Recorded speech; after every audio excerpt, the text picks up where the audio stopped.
Hello, welcome to the Triangle. This is our March Madness edition. David Huffman here with Dan Kenny and TJ Hopkins. We're going to go through the NCAA tournament, and then another thing that happened in March was a little bit of NFL free agency, so it's going to add only to the madness that's going to be our podcast. First, I guess we'll jump right into the tournament. So I guess we'll talk about our biggest upsets that we picked in our bracket, and then maybe we'll go into our Final Four, and we can discuss maybe how we got there. Dan Kenny, what is your biggest upset on your bracket in this tournament? Okay, so my biggest upset I have on my bracket is number 13 seeded UC Irvine. I actually have them beating Northern Iowa and making it to the Sweet 16, which then I have them getting knocked out by NC State, which is another kind of underdog team that I have. But yeah, I have UC Irvine not only beating Louisville. Yeah. Louisville, you have them beating Louisville and Northern Iowa. Yes. And I feel like there's always, every single year, there's at least one prolific head coach that gets knocked out in, the first round or the first two rounds. And Pitino, sorry, I guess you're who I choose this year. But, I have them beating Louisville, then then beating Northern Iowa, and then falling to NC State. So, Mr. Hopkins, who's your biggest upset? Going over my bracket, looking at this, my biggest upset comes later in the tournament, comes in the Final Four round. I actually have Arizona going to the Final Four playing Kentucky, and I have Arizona beating Kentucky. Doesn't get much bigger than that. That is a nice upset. I actually have Arizona winning my whole entire tournament. I do too. My entire bracket. I do because too. The only real reason I picked them is because if you don't pick somebody besides Kentucky, if you're making a bracket, I think it'll be a hard time to win because everybody's going to be picking Kentucky. So if they do happen to lose, if you pick somebody besides them, you have a chance to win because everybody's going to have Kentucky. It's going to be they're going to be Kentucky. Yes. Every bracket's going to have Kentucky. But you understand, if Kentucky does win it all, you guys lose. Yeah, no, I understand that. It's a risk it's a risk you're taking. You're going to have to hope that you made enough right selections earlier in the draft, earlier in the bracket. But you're putting a lot of putting your marbles in the basket of Kentucky, the undefeated team, probably one of the best teams in college basketball in the past 5 years at least. You're kind of. I don't even have them losing to Arizona. I have them losing to Notre Dame actually. So that's even bigger. Yeah, but my biggest upset in my bracket is I have Eastern Washington beating Georgetown. Okay. I don't trust Georgetown in the tournament. It seems like every season they're a high seed, and every year it seems to get a fall real early. And so I'm just done with them, and I'm just going to pick whoever's going against them. And I actually have SF Austin making it to the Sweet 16 in that area of the bracket. I have them beating Utah, and then I have them beating Eastern Washington. SF Austin, they beat a good team last year, and now they're back in the tournament. I think they can do big things. And the Utes are tough, though.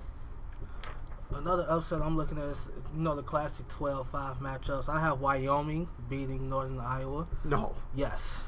Oh, wow. Yes. I really like Northern Iowa. I do too. I have an upset special bracket that I made where I have them going to the Final Four. I think they're excellent. I think they play good basketball. They have a good team. They have a Frank Kaminsky type player on their roster. What's his name? I can't even remember what his name is, but I know who you're talking about. I can't think of his name either. But the kid can play. Yeah. Okay. So I feel like now we should discuss who do you think is going to come out of each region. So who's your Final Four essentially? Okay, I got Villanova. I got Iowa. Coming out of where? I got Villanova coming out of the East. I got Iowa State coming out of the South. I got Arizona coming out of the West, and I got Notre Dame coming out of the Midwest. Oh, we have conflicting brackets, my friend. That's bold. The reason I picked Villanova in the East, I think this is the worst bracket possibly. I think a lot of those teams are weak teams. Virginia's tough, but yeah. I think as a bracket as a whole, I think it's probably the weakest of the four. And I think Villanova is the best team in that bracket, and I think they have a nice team where they can go. They can beat anybody in that bracket. In that category. How many 1 seeds do you have in your Final Four? Is it just Villanova? Just one. Just Villanova. Just Villanova. Yeah. That's fine because I actually have Villanova losing early in the round of 32. NC State? Yes. I thought about that too, but I think Villanova is a better team, and I think they will beat them. I think they're a better team, but things don't really have to make sense around this time of the year. That's the beauty of it. Mm-hmm. Yeah. So sometimes you gotta go against common logic when you make your picks because you can't predict some of these games. It just doesn't make sense. But less talented teams often do beat more talented teams, and that's just kind of the name of the game. So, TJ, who do you have in your Final Four? My Final Four, I have Kentucky coming out of the Midwest. Smart man. I have Virginia coming out of the East. Arizona making out of the West. I have them beating Wisconsin to advance to the Final Four. And I have Duke coming out of the South beating Gonzaga. Okay. Yeah, so I actually have two similar picks to you, as in, and that would be Kentucky and Duke coming out of the Midwest and the South. But this is my one weird surprise team I pick. I think Oklahoma has a strong unit. I feel like they're going to actually come out of the East. No one's going to see it coming. Why? I have them losing in the Elite Eight. You do? Yeah, Elite Eight. I have them losing to Virginia, yes. Okay, yeah, Virginia's a really tough team. I understand they play good defense, but Oklahoma has a very strong starting five. I'm going to keep it reiterating that. They have a strong starting five, maybe the best starting five in college basketball, top five at least. That starting five is not better than Arizona's starting five. No, we'll see. Well, they're not even in the same. They're not even in the same bracket. They're not going to play each other unless they get to the national. Five. I'm gonna give them top five. All right, I'm gonna give them top five starting five, and they know how to rebound, and they're a physical team, and those traits, those characteristics, usually pay off well during this time of the year. So I have Oklahoma coming out of the East, which you got to pick upsets, and then I actually have Baylor beating Wisconsin in the Elite Eight to round out my Final Four. So you have Baylor in the Final Four? Yes, I do. That is bold. I have Baylor losing to Georgia State. Really? Yeah, I thought the Kevin Ware thing. I think he's gonna will his that team to one win. I believe in that. And then they got the coach who tore his Achilles celebrating. I believe in that story. I just want to believe in that story. I want to believe in Kevin Ware, and I want them to win one game, and then they get bounced by Xavier. Yeah. That's if Xavier gets past Ole Miss. No, they will. Yeah. But the Musketeers. But so I see on both of your brackets as I'm looking over now, you both have Arizona as your champion. Yeah. Yeah. You have Arizona facing Virginia. So you're having two number 2 seeds, and then Arizona and Villanova. Me, on the contrary, I actually had Oklahoma making it into the national championship game against Kentucky, in which then they will be demolished by Kentucky and Coach Cal, as they are the best team in basketball, and after they win a couple games. I tell you though, I was really close to putting Iowa State as my national champion. I like Fred Hoiberg, and I didn't like him as a Bull, but I guess I like him as a coach. Fred Hoiberg, I just like the team seems so resilient, and they don't back down, and then even when they get down by a big margin, they seem to just bounce back no matter what. And they won arguably the most difficult conference in college basketball in the Big 12. Arguably, you can make argument for a bunch of different conferences, but arguably. I want to ask both you guys a question. Which round of 64 game do you think is going to be the tightest? What is going to be the best round of 64 game? I'll give you a moment to look over, because I don't even need to look. Oh, you already know. I'm going with VCU and Ohio State. Okay. Why do you say that? I can definitely see that coming down to the end, going right down. So, one, because I feel like Ohio State, for some reason, they just give off that demeanor to me, that when they go into that game against VCU, that they're gonna just I think they're just gonna run away with it. The thing about Ohio State is they're only gonna go as far as their freshman and probably top 5 pick. What's his name? D'Angelo Russell. I think he's gonna crack. I really do. I like VCU in that matchup. Crack in which way? Like in a good way or like a negative way? But the tournament's gonna be too much for him. The stage is too big for him? The stage is too big. He's a great scorer. He is. I mean, I watched him in Big Ten play, and he's very poised.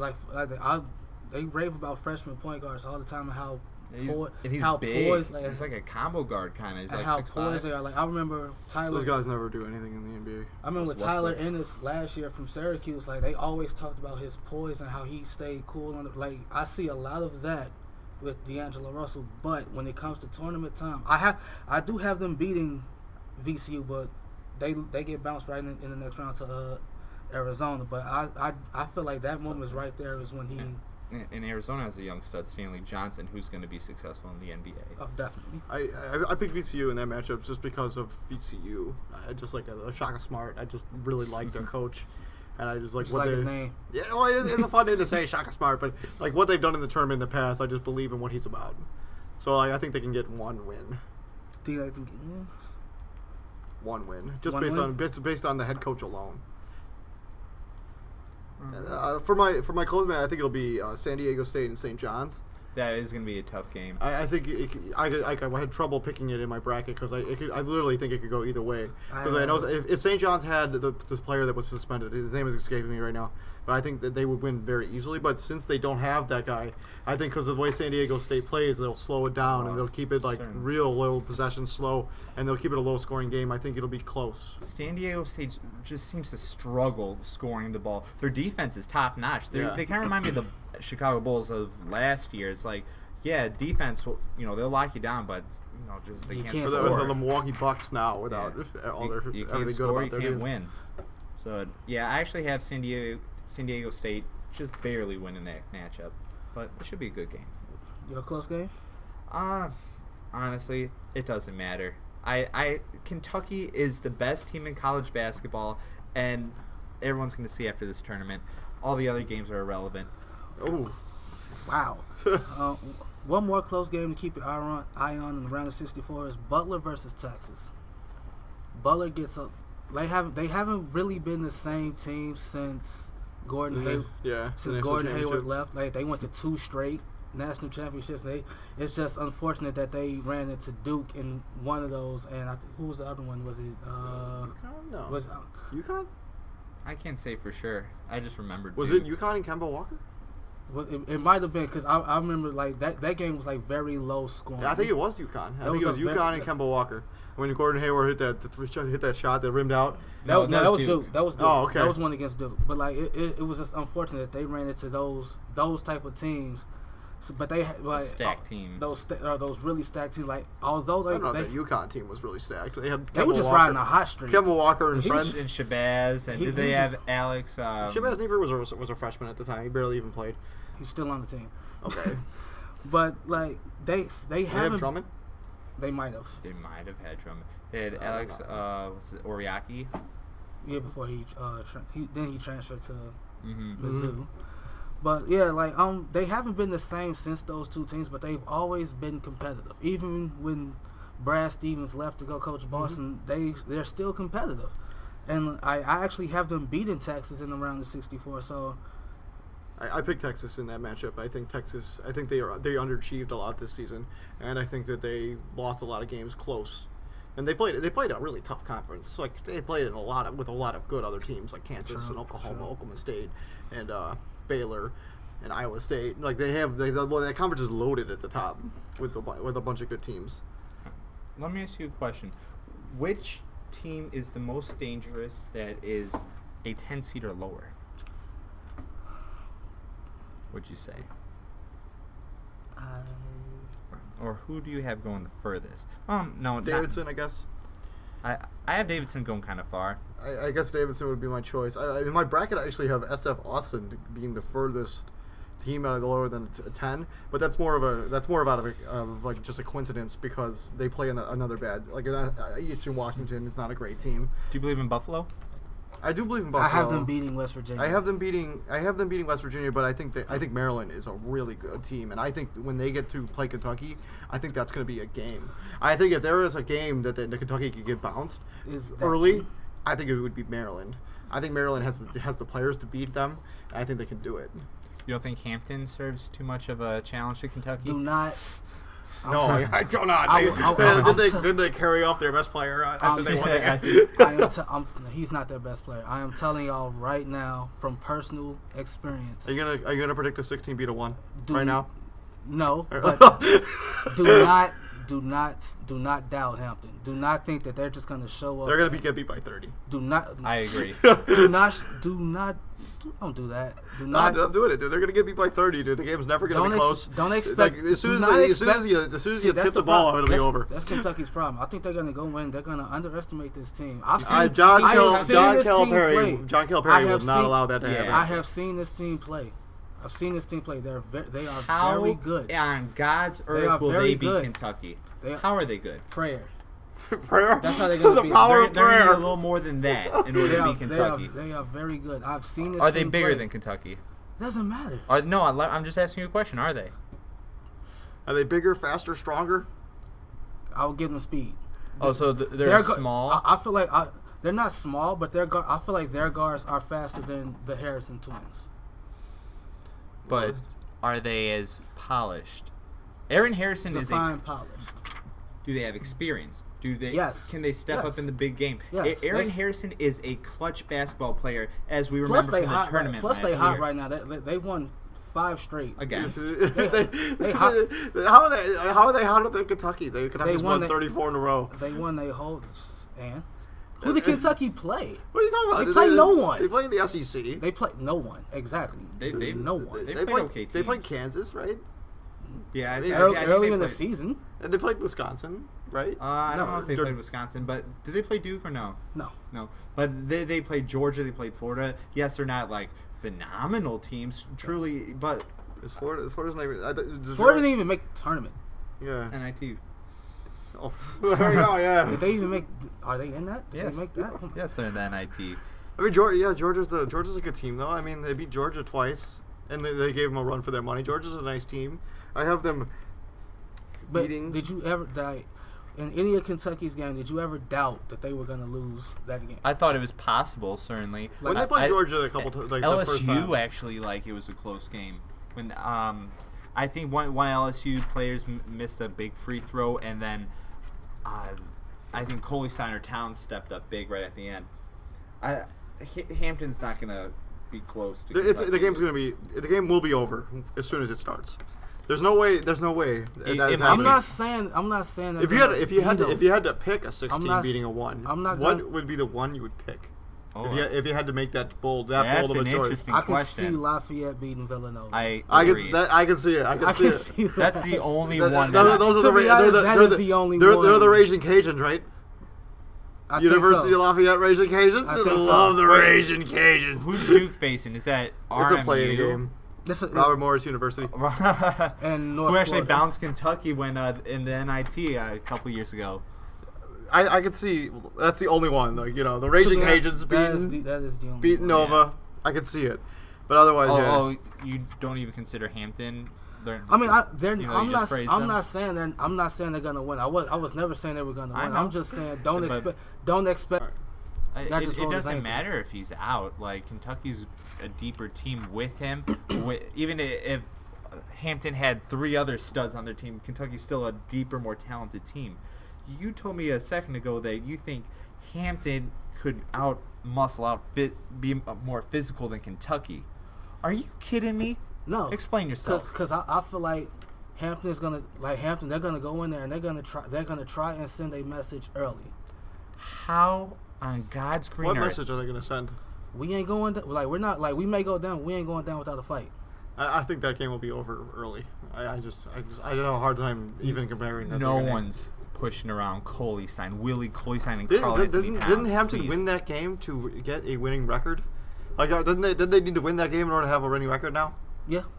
There's no way they could beat Kentucky. It's just no way. Like, I think if the team that has the first team to even have a chance at it, I think will be Maryland, and I think I was never saying that Hampton's gonna beat them. Do y'all? Yeah. But But get that. you're giving.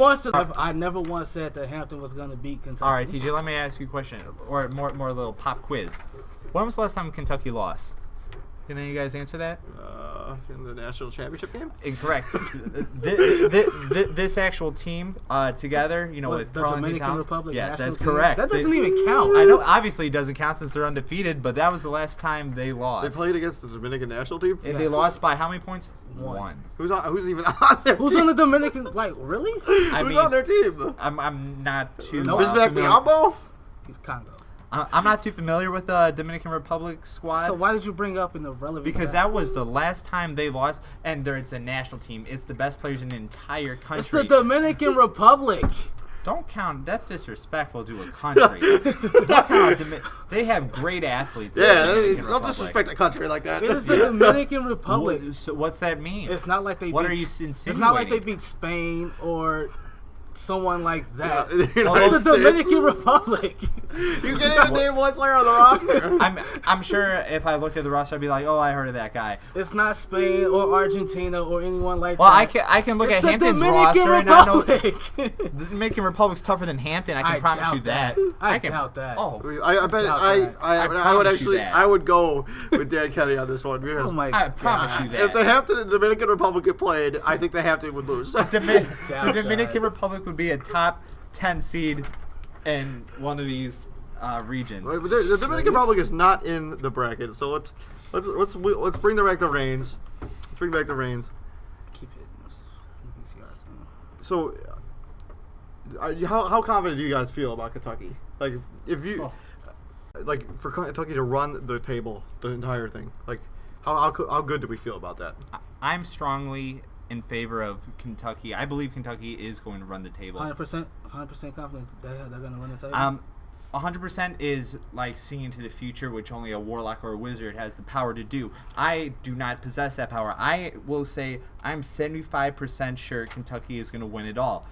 And there's 64 other teams like in this whole thing, and I'm 75% sure. That's a lot of stock on one team. If I was going to say, I bet your degree on it. Like if you're gonna bet you're gonna bet your degree. It's either you take Kentucky or the field. I don't have a gambling issue, so I would never bet my. No. I'm just saying, like if you were to bet your degree, either you're gonna take the Kentucky or you're gonna take the field. Which one would you bet on? If I had to choose one, I would choose Kentucky over the entire field. Yes, because there's not a team on this sheet of paper that can beat So Kentucky. you saying no one. And on this sheet, on this bracket, no one in this tournament matches up good enough with them. That's not correct. Even close. That's a correct. Not statement. even close. That's how I feel. I agree. But I'm not picking Kentucky because everyone else will be. And I'm just doing this as a strategic. As like a strategic reason. As I'm filling out a bracket, I'm competing against other people. I know everybody else is going to have Kentucky, so I want to be the one person that doesn't, just in case that if and when they lose, I want to be like, okay, I didn't pick them, so I still am alive. Because all these people have Kentucky. If they get beaten at any point, their bracket's going to be scrap. Like they're not going to be able to do anything with it. That's true. But I would pick Kentucky too if I was betting my degree, my master's degree. I would still pick Kentucky. But you noted earlier that the first challenge Kentucky might get in their region is Maryland. Yeah. I understand. Who did Kentucky losing to? I have Kentucky losing to Arizona. Who is your champion? Who is my champion? I have them getting bounced by Notre Dame. So I think Notre Dame. To be honest, I can see that as much as we would want that. I don't think Notre Dame. I have Notre Dame getting past Wichita State, but the Shockers are tough. Yes, they are. But I don't think Notre Dame has this. They beat Duke twice. And they beat North Carolina. Wasn't that when Duke was really struggling? No, they beat them twice. They legitimately beat them twice. They beat them twice. They beat Duke. Arguably, at one time they said that Duke was going to be the best team before the season even started. They thought Duke was going to be the best team with Joel Okafor. Like they said, they're going to be the best team, and Notre Dame beat them twice, and they won the ACC, which has been for a long time highly regarded as the best conference in basketball. Still is. I don't know. For my money, I got the Big 12. I'm all about the Big 12. I like the teams in the Big 12.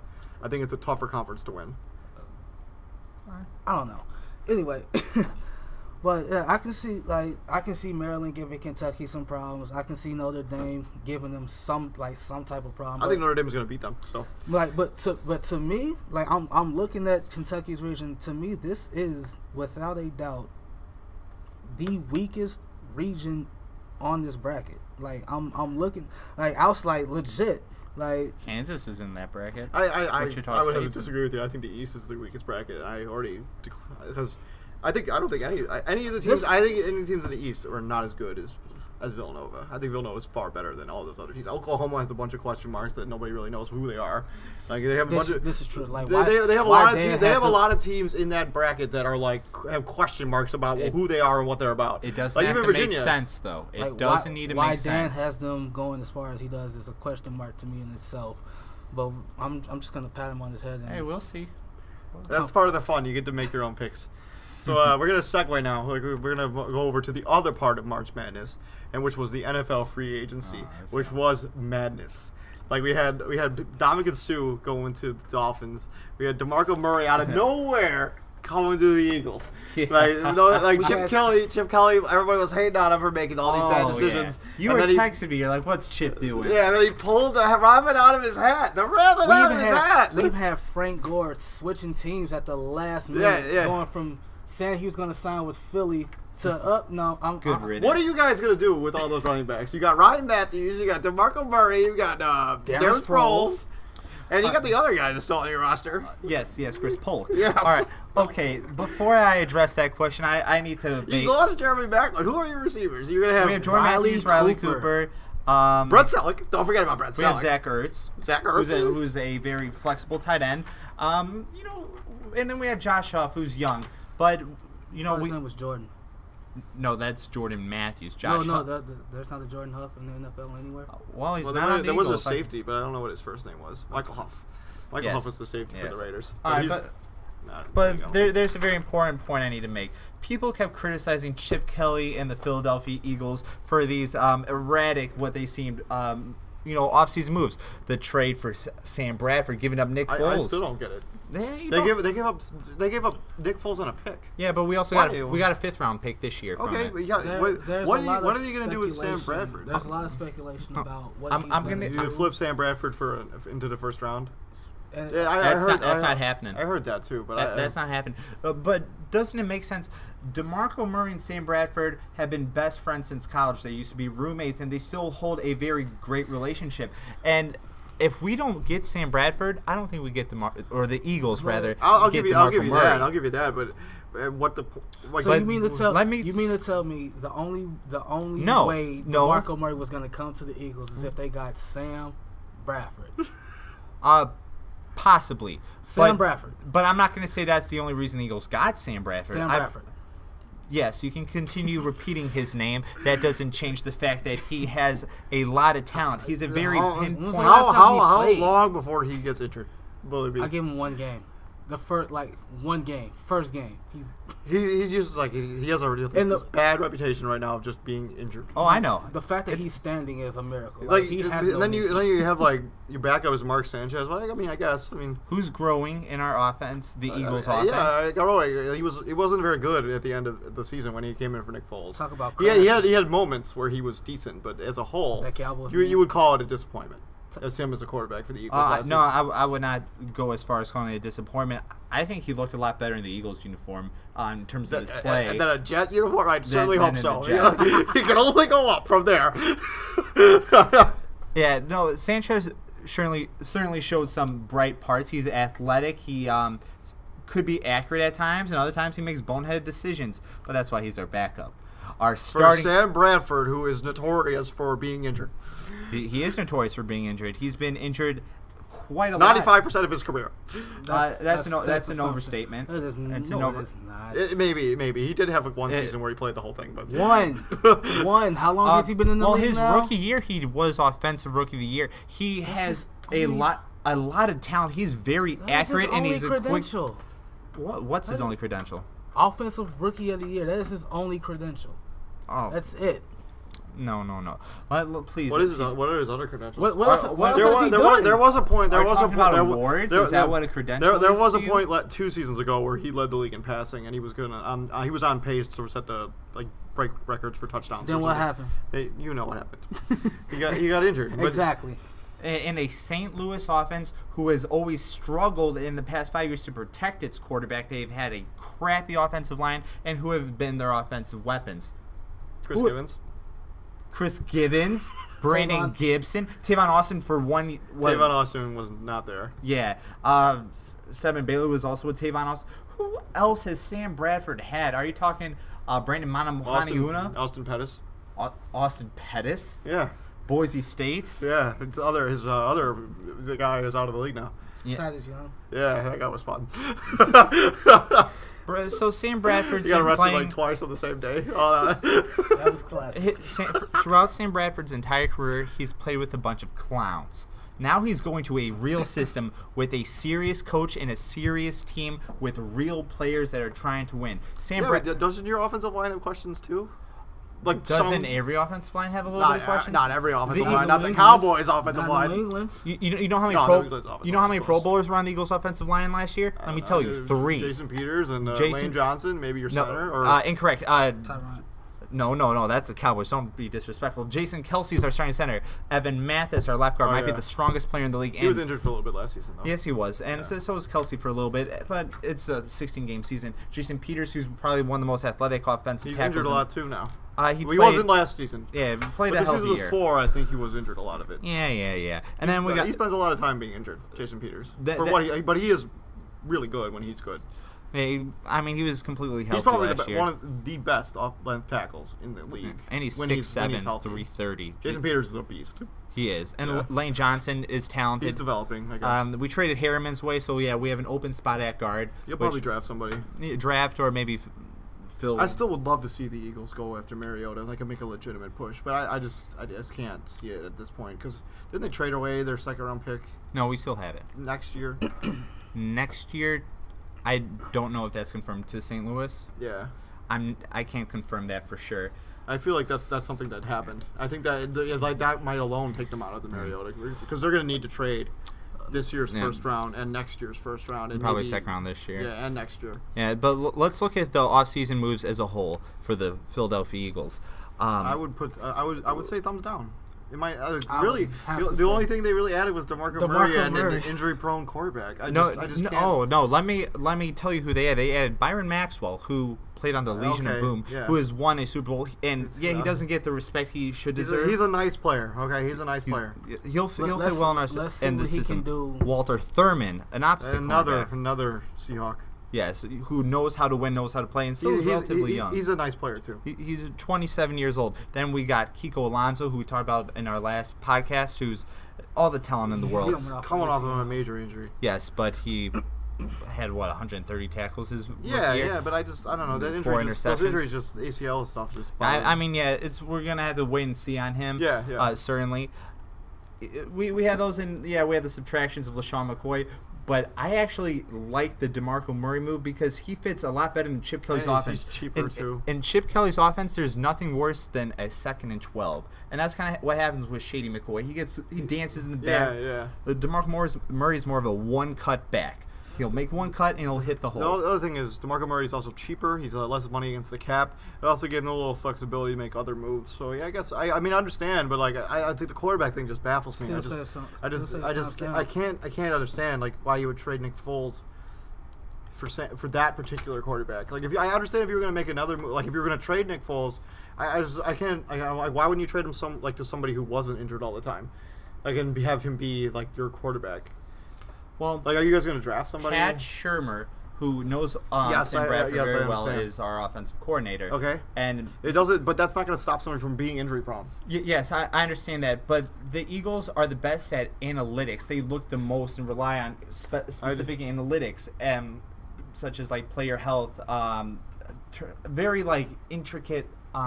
It's really hard to explain, but the Eagles have some inside information, and they believe that Sam Bradford could succeed very well in their system, and he's a very he's got great reactions. He's a quick read quarterback, very accurate, pinpoint accuracy. Yes, he's not mobile, but he's on one knee now, so he has 2 knees. They're just both reconstructed, but I don't know. On other NFL stuff, I really like the Sue to the Dolphins move.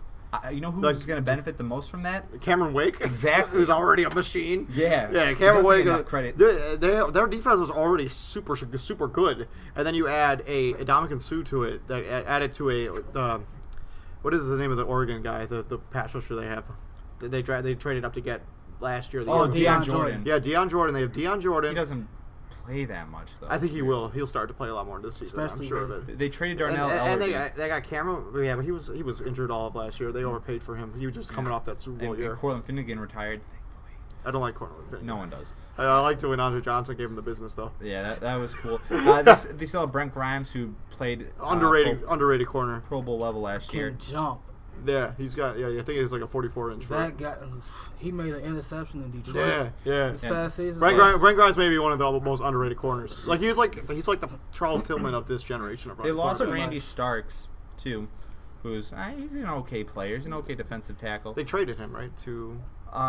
No, I think they cut him, or he's a free agent. Where'd he go? Cleveland? I think he went to Cleveland. Yes, yeah. He's a Brown. One move I like is Wilfork going to the Texans. The Texans have a good defense now. I mean, like, can you imagine the nightmares they're gonna give some quarter? Like, you have Clowney on one side, you still gotta wait and see on him. Watt on the other, best player, and you have football. Vince Wilfork smack dead in the middle. Yeah, it's like it's like. And how about the Jets resurgence? They got the Darrell Revis. They had a Brandon Marshall. Cromartie too. They brought Cromartie back. Like if they could get a quarterback who could halfway throw the football, like they're gonna be decent. They got Eric Decker. They're gonna have Brandon Marshall. I mean, they're gonna have. They lost Percy Harvin. Who cares? Percy Harvin said they say it's a basket case in the locker room. They cut Chris Johnson. Oh, I mean, he just got into a really bad accident. Yeah, actually. he did. Yeah, drive-by. Yeah. So who's their starting running back then? Is it Ivory? Is that? Yeah, it must be Ivory. I don't know. Chris Ivory or Isaiah Powell or. I think it's Ivory. I think it'll be Chris Ivory probably, unless they draft somebody. Which I mean, they always could. Haloti Ngata going to Detroit. Yeah, that's a nice. That's a plus. It's a nice Band-Aid, I guess, for Dominican What Sue. it is a Band-Aid. It's a plus, but the negative, they lose Nick Fairley, who might sign with the Rams. He signed with the Rams. Yeah, he did. He did sign with the Rams. Yeah. See, like back to St. Louis, like that nasty front four. I mean, like they lose one of the long guys. Yeah. Which Jake, the injury-prone one. Okay. They still have Chris Long, who wrecks havoc all the time. They have the other guy. They have Quinn. Yeah. Quinn, and then they have Aaron Donald, who won Defensive Rookie of the Year, to go along with Michael Brockers and then Nick Fairley. So you're gonna have Chris. Correct me if I'm wrong. Chris Long. Chris Long's correct. Mm-hmm. Donald. Oh wait, what's his name? Aaron Donald. Aaron Donald. Fairley. Yeah. Brockers. And who's the other guy on the line? Quinn. Yeah, the guy Robert Quinn. Yeah, Robert Quinn. He had like 20 sacks 2 seasons ago. So he's a monster. Your front four is Chris Long, Fairley, Donald, Quinn. Yeah. And then I think Brockers going to start, and they're going to rotate Fairley in. And not to mention you have Laurinaitis in the middle, who is James Laurinaitis. Yeah. The beast, absolute beast. He doesn't get as much praise as he should. He doesn't get enough praise as so much because of the way because of how good that defensive line is. I think he loses a lot of his because he plays in St. Louis, who doesn't win games. Let me tell you the team that has lost the most. Laurinaitis can play on my team, and that is San Francisco. Oh, I'm not even. Can we not? No, we can. How do you? Can we not talk about them? Like they hurt. I'm out in a couple minutes. But yeah, listen. San Francisco, they lose 2 starting linebackers. One retires. Both retires. They lose Justin Smith, who's retired. They lose a bunch of corners. Oliver. They lose basically. Cox. They're gonna have to replace their entire defense, and they ended up losing Michael Crabtree, which I didn't think they would ever let him go. But they did. But they got Torrey Smith, Torrey Smith, he's a speedster. He disappears at times. He does. I mean, he does disappear, but he's a deep threat. He actually worked really well with Flacco, but now Flacco he's reuniting with Bolden. Flacco has the arm. And who's to make those? Kaepernick has a great arm too. He doesn't have. If I had to pick another team that really won in free agency, it's the Colts. They add Frank Gore, and they add Andre Johnson. Yeah. You don't think that's a Frank Gore? At least the Frank Gore. Like add it, put it. Like, a running back that's not going to get injured all the time, which is like what that knows how to run to a hole. Like I saw, like Trent Richardson does not know how to. He runs where there's people instead of the open space. Frank Gore at least knows how to hit the hole and just get going. Andre Johnson, even though he's 36, even though he's the same age as Reggie Wayne, I think the Colts were kind of shady with all their moves that they made in free agency. First, yes, plucking Frank Gore away, which I mean I have no issue with, but it just seems a little bit unethical. You guys benefited in the long run. You got a younger DeMarco Murray and you got a younger Ryan Matthews. I mean, you guys ended up doing okay. Yeah, but and then like getting Trent Cole. I forgot about Trent. Yeah, who's still he can still play. Andre Johnson. Yeah, he's exactly what that team needed on defense. Like they needed a imposing pass rusher. I don't know if he's still that, but if he can be anything like close to what he used to be, and they have Robert Mathis coming off injury. Like that's going to be a dangerous. Deshaun Werner. Yeah, they're okay. Kansas City added Macklin, who certainly helps. He had way more. He had more receiving yards and touchdowns than the whole Kansas City Chiefs receiving core combined. Yeah, it's crazy. He had more catches, yards, and touchdowns. And yards after catch. Out of these two teams, these two dismal teams, who improved more over free agency? The Chiefs or the Raiders? Sorry, no. The Raiders or the Jaguars? Oh, Jaguars. Close. Not even close.